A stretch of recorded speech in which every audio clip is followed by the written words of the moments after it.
Hey guys, welcome to Programming 101. This presentation is designed for more of my late beginners, early intermediates, people who are really interested in doing their own program design, having some autonomy with their training programs and having a bit of fun with that process. So the goal of this is to give you a starting working model, a framework for you to operate out of to begin writing your own programs. At which point, seeing as how this presentation is, for the moment, going to be going out to current clients of mine, you'll be able to come up with your own draft, so to speak, and then we can go through it together and refine it and continue to develop your understanding of how to write programs. So the goal of this presentation is, or the overview rather, is we're going to start with some base theory, kind of the principles you want to be starting with when designing a program. And then we're going to be taking those principles and practically applying them as we create a program together. So we're actually going to build a program so you can not only learn what the foundational kind of principles are, but how we put them into practice, and you'll have something that you can tangibly take away and use by the end. So let's get stuck into it. Okay, so you want to start with some key questions when programming. When you're starting to write your exercise program, your training program, these are the first few questions you want to be asking. Obviously, number one, what is the main objective? So what are you training towards? So many different goals and things that people have. They could be aesthetic goals, they could be performance-based goals, it could be a mix of both. Different disciplines and different sports activities are going to have a lot of different things you're going to need to do to get to those points, to those goals.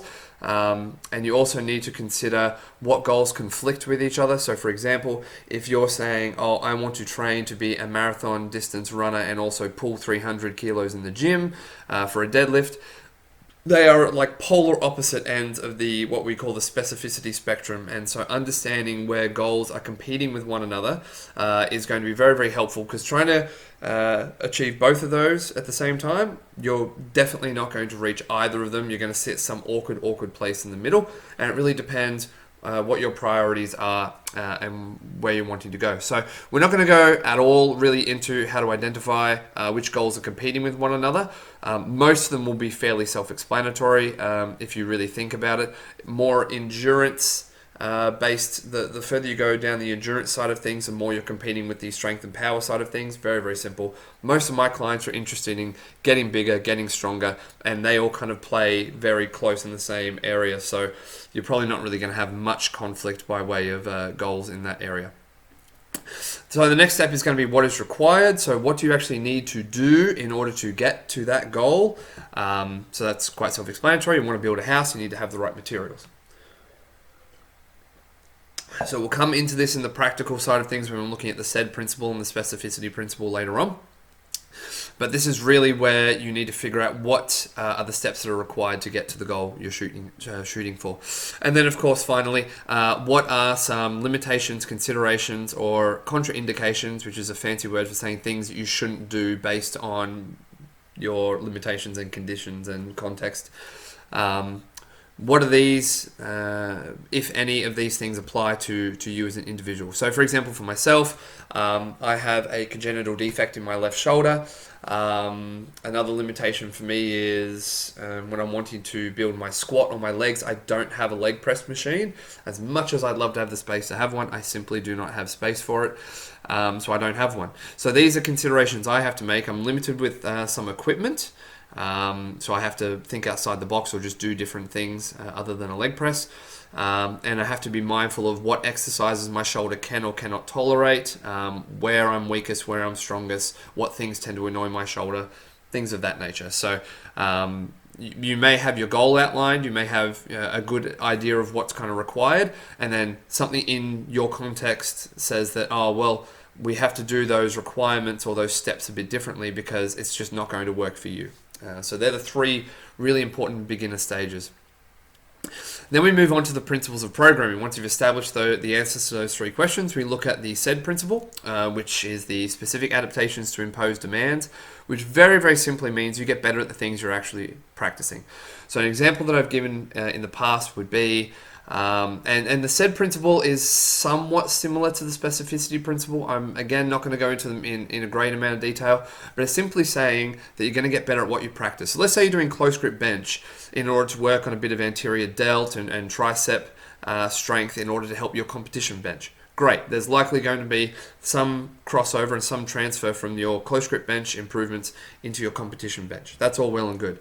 But ultimately, close grip benching, its biggest improvement or its biggest performance increase is not going to be the competition bench, it's going to be close grip bench. You get better at what you do. So you might ask, well, in order to improve my competition bench, why don't I just exclusively do competition bench? And for some people, yeah, that works. And when you're coming into a peaking block where you're looking at doing 1RMs, for a lot of people, simply doing more competition style bench and really refining or reducing the amount of variation there is and just focusing exclusively on the competition movement or the movement you're wanting to excel at, produces the best kind of immediate results. As time goes on, though, you are going to have to work on different muscles and other things, but the core principle here is you get better at what you do. So close grip benching can help comp bench, but ultimately the biggest thing close grip bench is going to improve is close grip bench.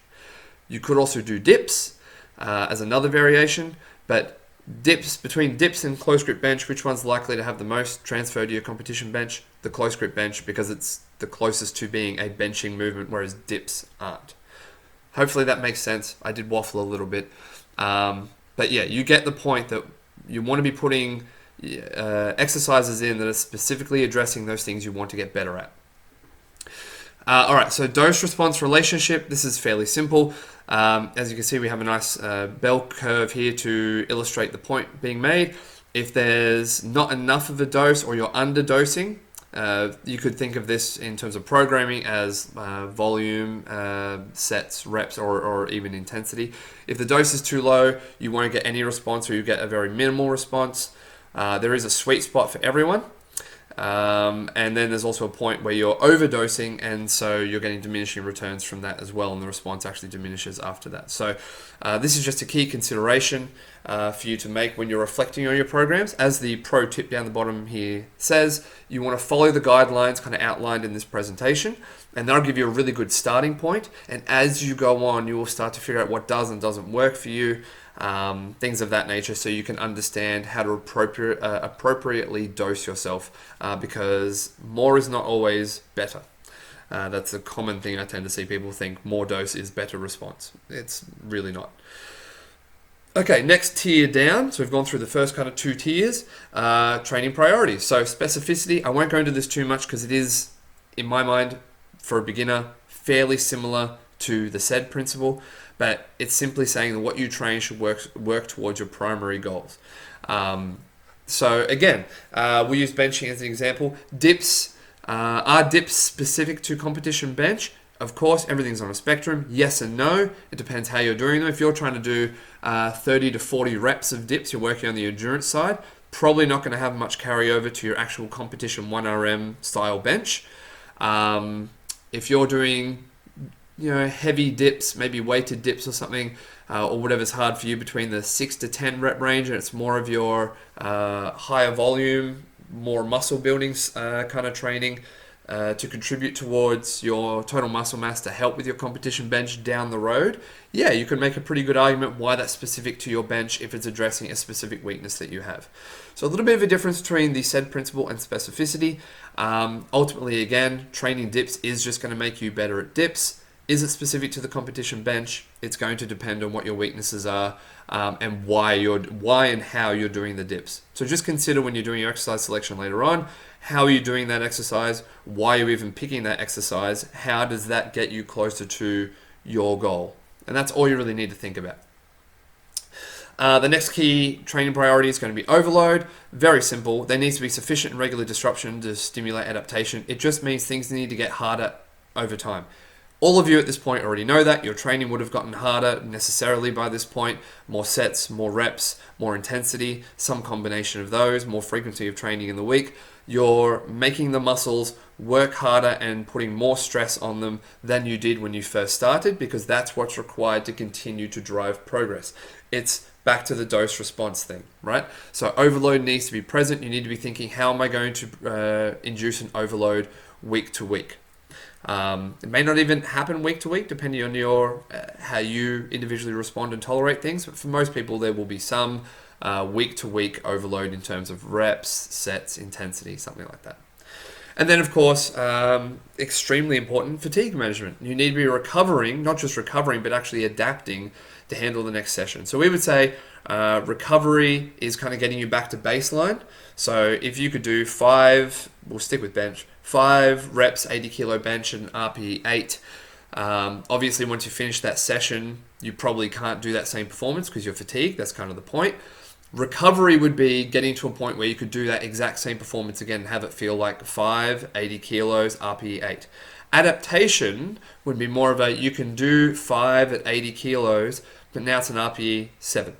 That would be a sign of adaptation. It's better, it's more efficient, it's easier than it was the last time. Or now you're doing 5 times 82 kilos, and now it feels like an 8. Right, so you've gone up a weight, but it feels just as difficult as it did at a lighter weight. That's a sign of progress. Okay, so make sure that you have the understanding, the structures in place to manage your fatigue, so that you are not only recovering but also adapting session to session. A lot of you in hearing that will get way too hung up on this.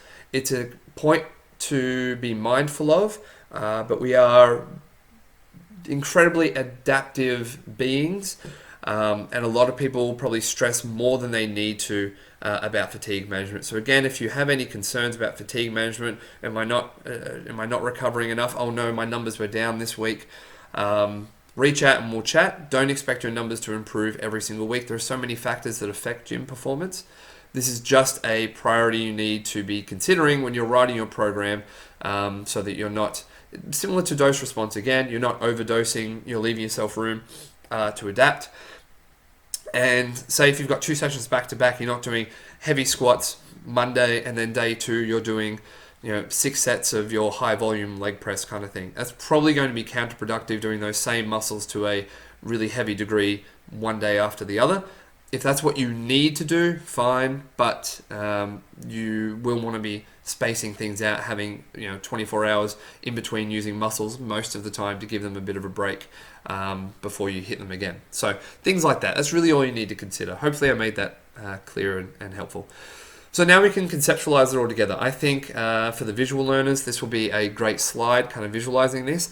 The big, most governing tier is going to be, what are you going for, what's required, and what do I need to be mindful of in my context to actually be able to reach what I'm shooting for, following those key principles, the SAID principle and the dose response, and then within that, is it specific? Am I overloading? Am I managing fatigue? Right. So a quick word on individual response. Individual response is really just the heading that covers how different people are going to respond differently to training.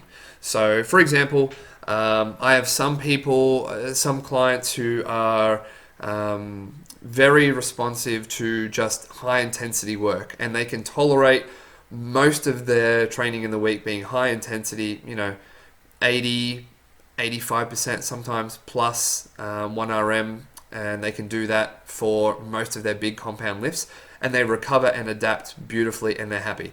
I got other people more like me. If you throw too much of that heavy intensity stuff at them, they crash and burn, and it sucks, and they go nowhere.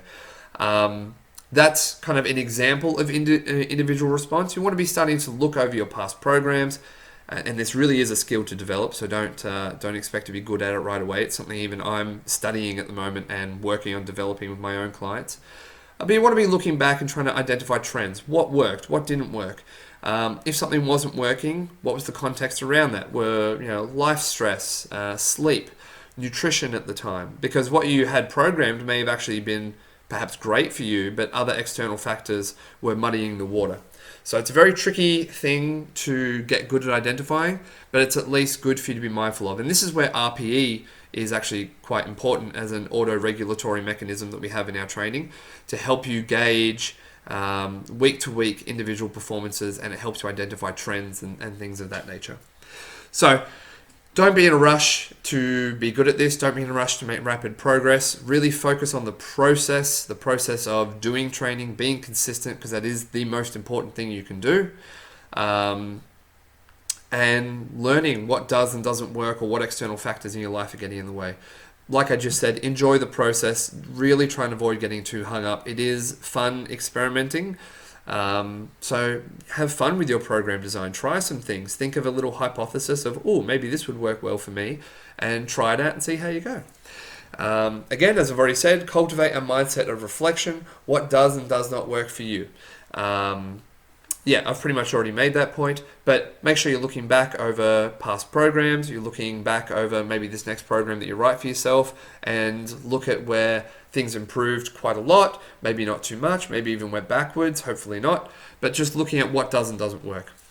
As I've said, pay attention to the details that matter, how you're feeling, how's sleep been, how's the diet been, is life stressful, are you making progress, overall what's happening in your world. Really, this last dot point here is probably the best thing for you to come back and reflect on if you forget or you need help with individual response. This is a great starting point.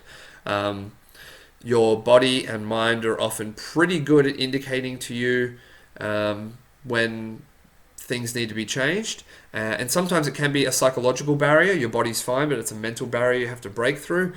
So I'm, of course, here to talk to you about this stuff if you need to, but practicing, thinking about these considerations is often very helpful.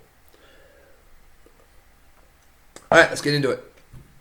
Practical programming. So I am heavily influenced by the powerlifting community. I'm by no means a power lifter. It was just kind of the world that I got into when I first started doing PT.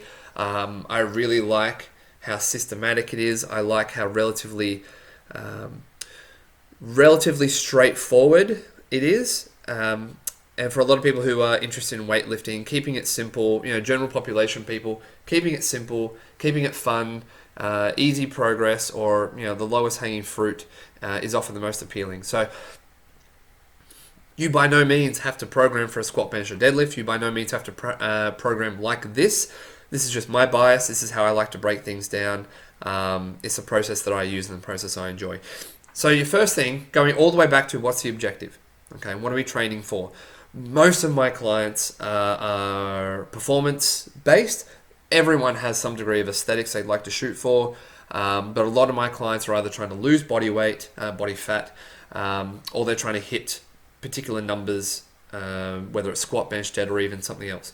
So we would call these competition exercises, or CEs, or ML's main lift. So maybe you want to excel at a movement that's not, pardon me, you want to excel at a movement that's not for a competition or not even in any kind of competition. You want to rep 30 kilo chin-ups. Can't think of a competition that you could go into for that, but that's kind of your main lift. That's my goal. I want to rep 30 kilo chin-ups. That you would call an ML main lift. That's your big focus point. That's the lift we're wanting to get better. So we start with this. This is our big overarching, what are the lifts we're wanting to excel at? Then we have what are called SDEs. So in image one here, I should just mention some of these people. We have Greg Knuckles. Stronger by Science is his, company, his business. Absolutely fantastic resource. Stronger by Science. Go look it up. Get engrossed in the Stronger by Science world. Fantastic information there. So that's him doing one of his typical massive squats.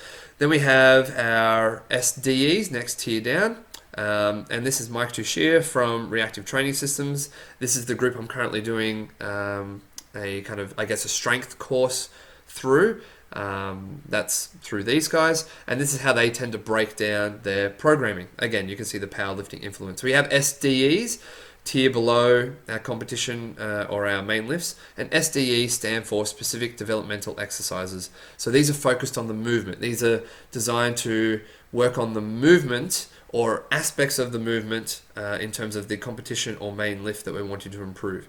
So as you can see, Mike here is doing a pin squat. It is still a squat. It's not a competition squat, but it's still a squat and it's a variation. So pin squat, being a squat, is going to work on a particular part of the squat movement and improve it. Then we have the next tier down, our SPEs, and this is kind of where I guess the bodybuilders are perhaps a little bit more interested, or people who are interested in building, focusing more on the muscle side of things than the movement. You could program without MLs or SDEs. You could just do, I guess, SPEs, although they wouldn't really be called SPEs for you. It'd just be a hypertrophy exclusive program. But these are specific preparatory exercises, and they focus more on the muscle. So here we have Mike Israetel from Renaissance Periodization. Again, amazing content, amazing company, amazing resources. I've read a lot of their books. I have a lot of their recipe books and stuff as well. Great stuff. So these three guys, good to follow. So he's doing leg press. Is the leg press a squat? No. So it's not really working on the movement, but it is focusing on the glutes a little bit, mainly the quads, and that is going to have some effect on the squat down the road. So you can see how the squat is the squat, pin squat is a variation, leg press is not a squat variation, but it is working on the same muscles, or at least one of the muscles that's involved, right? That's how I like to break things down. So let's go through an example individual. Random person I've invented, Tim, age 22, his objective is to gain muscle and strength, wants to try a novice powerlifting competition at some stage. Training level beginner. Requirements, 3 days a week of training for 60 to 75 minutes, and we get to our considerations. He gets bored easily and really likes variety, like I do. Feels beat up doing too much heavy stuff and mentally turns off. I may have actually written this guy based on me. Day 3 is gym with the boys. That's probably based off my brother, who loves his session with the boys. So Tim wants to do some fun, showy lifts and make his biggest session the day 3 with his friends. He's indicated that day 1 needs to be the shortest. He kind of needs to get in and get out. He can't, as of yet, get into the low bar position for squatting due to some shoulder mobility issues. So we're going to probably have him on high bar for that. So we'll keep this stuff in mind as we get to his programming. So let's start breaking it down. So this is how I like to write things out. I go to my whiteboard when I'm writing programs, and I break things up like this. We have our competition exercise or our main lift. We've got 2 spaces for SDEs and normally 3 spaces for SPEs. Is this a hard rule? No. You can have the competition exercise, SDE 1, 2, 3, up to 6. You can have competition exercise, SPE 1, 2, 3, 4, 5, 6. If it's more hypertrophy blocking, you're not really too focused on the movement necessarily. You just want to kind of keep your strength. There's a bunch of different ways to do this. So if you're feeling like, I want to kind of do it a bit different, of course, chat with me. You can do it differently. This is part of the fun of program design. This is just to give you a template to start with. And as you kind of get your head around it, there are lots of great resources out there, again, from the 3 guys I went through before, Greg, Mike, and Mike. They all have great resources free on the net for programming, and you can go and learn from them. In fact, Mike Israetel from Renaissance Periodization has a whole web series on programming that goes a lot longer than this. It's like a whole playlist. This is just to kind of be an introduction. So I have no issue with plugging those guys. They've got great stuff out there. So for the squat, normally I like to program 2 to 4 movements. If it's just a basic, someone wants to get stronger and have a little bit of muscle growth focus. Look, the competition exercise and the SDEs are going to grow muscle, but they want to have a little bit of each of those 3 tiers in there. 2 to 4 movements a week. I've elected to do 3 for Tim. So high bar squat, 2 count pause high bar because he's a little bit weak at the bottom. Let's say he's a little bit technically melts at the bottom a bit, so we're going to help him with that. And we really want to work on his quads. He's a skinny guy, really needs to work on his quads. So we're going to chuck in some leg press, right? Makes sense. Bench, upper body stuff generally likes to have more volume than the lower body stuff in order to improve. Tends to recover a bit quicker, so you need a little bit more volume to really keep the progress going. So we're going to go bench press, touch and go. As you can see, it's not the powerlifting competition bench yet, but he's a beginner and neither of us care. So we're just going to go touch and go. It's a lower bar to set for him. It's easier to kind of get invested in. And you can move more weight doing touch and go initially, usually anyway. So it's a little bit more buy-in.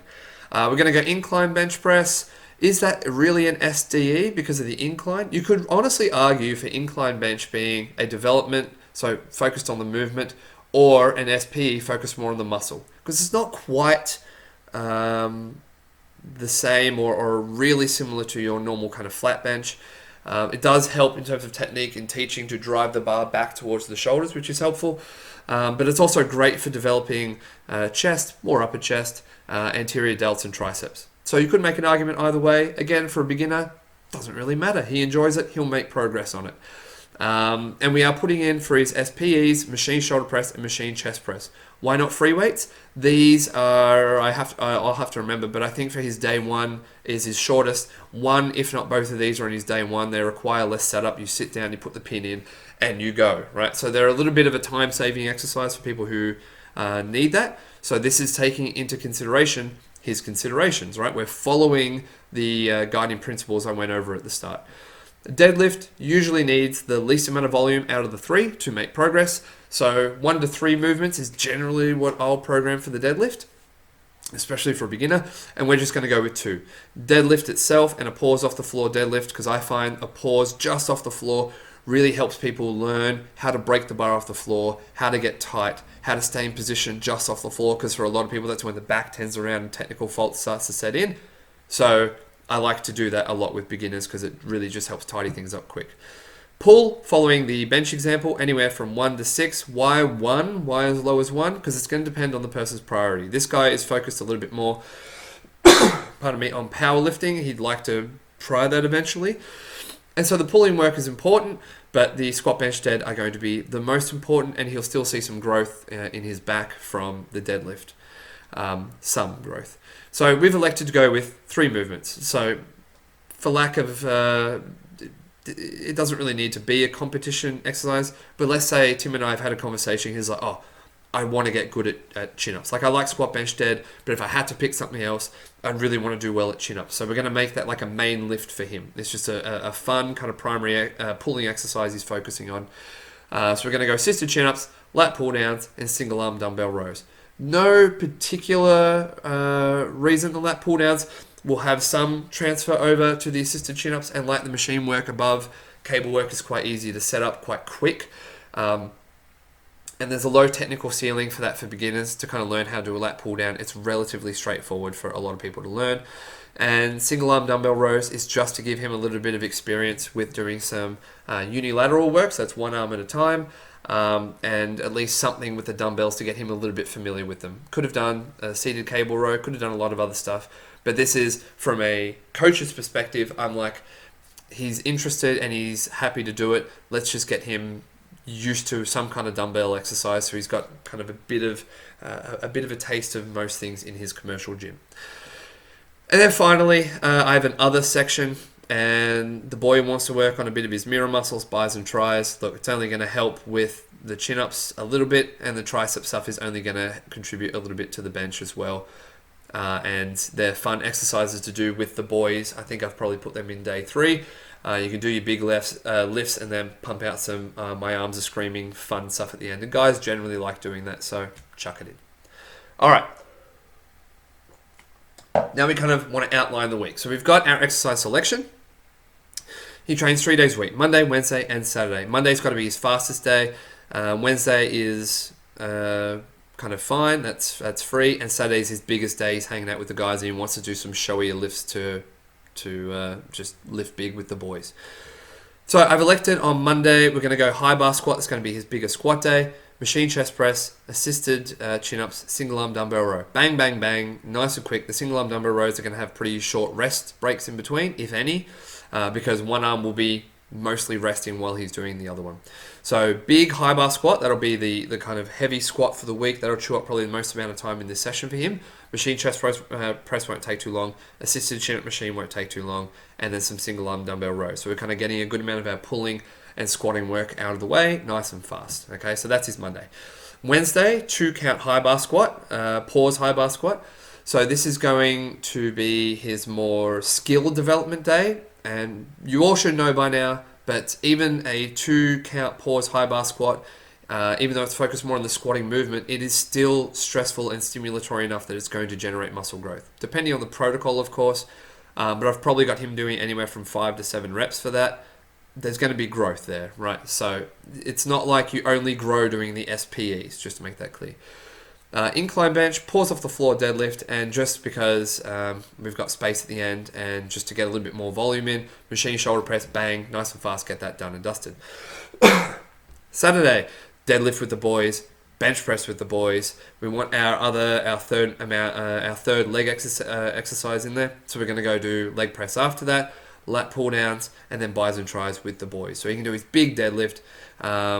Deadlifts generally have a higher stress to fatigue ratio compared to bench. Like they're going to cause more fatigue, so you kind of want to do them first while you're fresh. Deadlift, bench, little leg and pull, and then arms. So this will probably work great for him.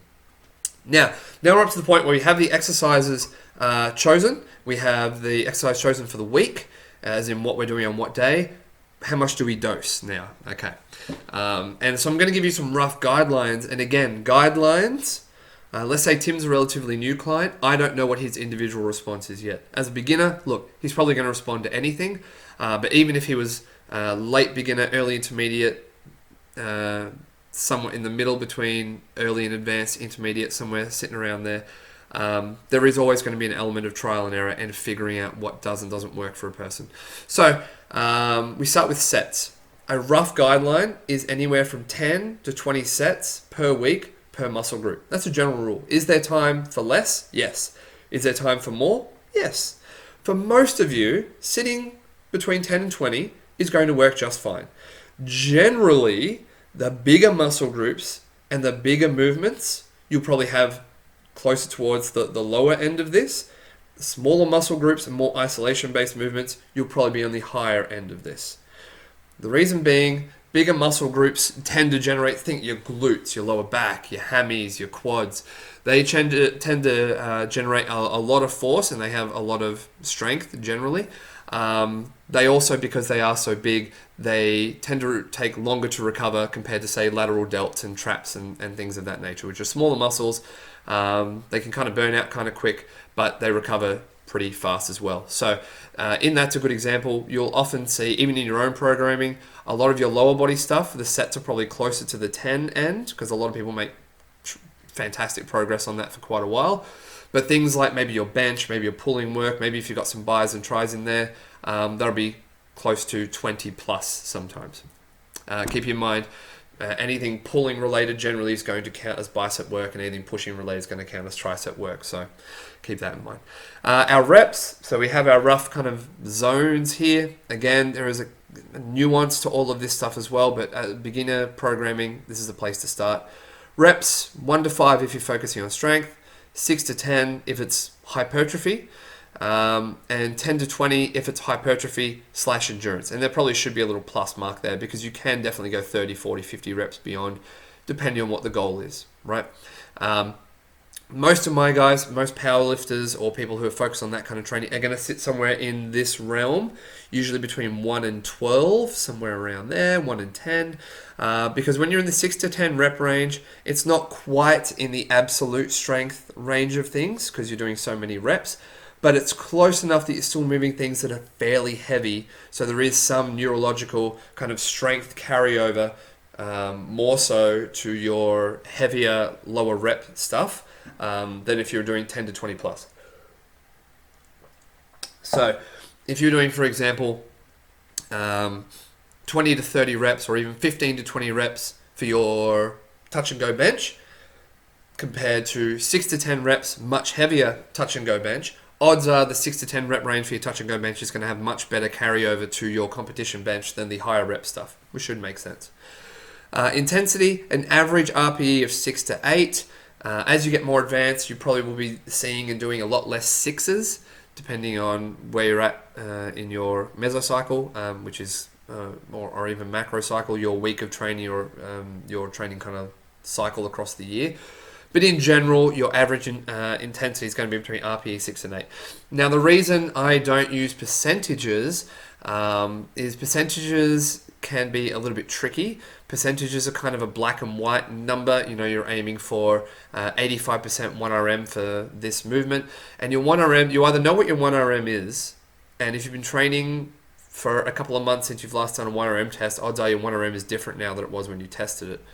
So that percentage is less helpful now. Or you're a beginner who's never done 1RM training, it's based off an estimate anyway. So teaching people to gauge their proximity to failure and work on that skill usually is a little bit more beneficial, and it also helps for someone to go, oh, today I'm feeling extra good, and bam, that wasn't an RPE 8 at all, that was like a 6. I can jack things up today rather than feeling like the session was too easy because you had a prescribed percentage. Or if you're having a day where you need to back off, having the RPE, that auto-regulatory mechanism in there built in, helps you to adjust numbers based on where you're at in the moment. It's not just some hard and fast, you need to stick with percentages. Percentages are useful. Again, this is the world that I just kind of entered into, and I can see, in my mind, more advantages to prescribing RPEs or proximity to failure ranges rather than percentages. Okay, so hopefully you can ask me more on that if you want. A quick note on SFR, stress to fatigue ratio. I should have written that in, but stress to fatigue ratio. General rule, doesn't always apply, but general rule, the heavier and more compound a lift, the more fatigue per rep compared to lighter, less compound movements. So an exercise with a stress fatigue, probably stimulus to fatigue ratio is probably a better definition, breakdown of the acronym. But the deadlift, for example, pretty high stimulus, so it has kind of a poor SFR, I think is the way to describe it. Very, very high stimulus, very, very stimulatory exercise. Also causes tremendous amount of fatigue. Very, very fatiguing movement. So lots of great stimulus, you just can't do a lot of it because it causes so much damn fatigue, right? And so that's where the trade-off is for a lot of people for the deadlift. Often the deadlift is benefited from periods of backing off the deadlift work, doing more supplementary work, RDLs, back extensions, weighted back extensions, working on your squats, Nordic hamstring curls, leg curls, working on the individual muscles, and then ramping up the deadlift later on. Because the deadlift at a point is just not going to be stimulatory enough to generate a lot, sometimes if any, muscle growth, and so you need to back it off and do other movements to build up the muscles and then return to it.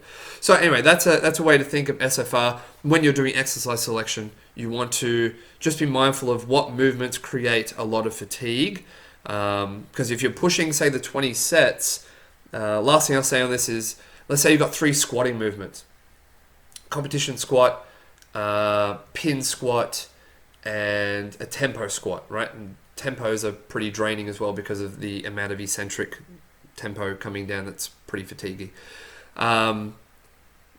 You doing those 3 exercises, you will probably find yourself doing less sets or able to handle less sets in the week than if it was something like competition squat, leg press, leg extensions, right? You'll probably find that your total weekly sets for your squat or leg volume is going to be higher if they were your 3 exercises, because you're able to recover from leg press and leg extensions a lot quicker than loaded squats, because they're not accidentally loading your spine and you're not having to brace as hard and use all these other muscles and stress factors come into that not as much for those movements. So that's hopefully a bit of an example on SFR. Again, don't get too hung up on this.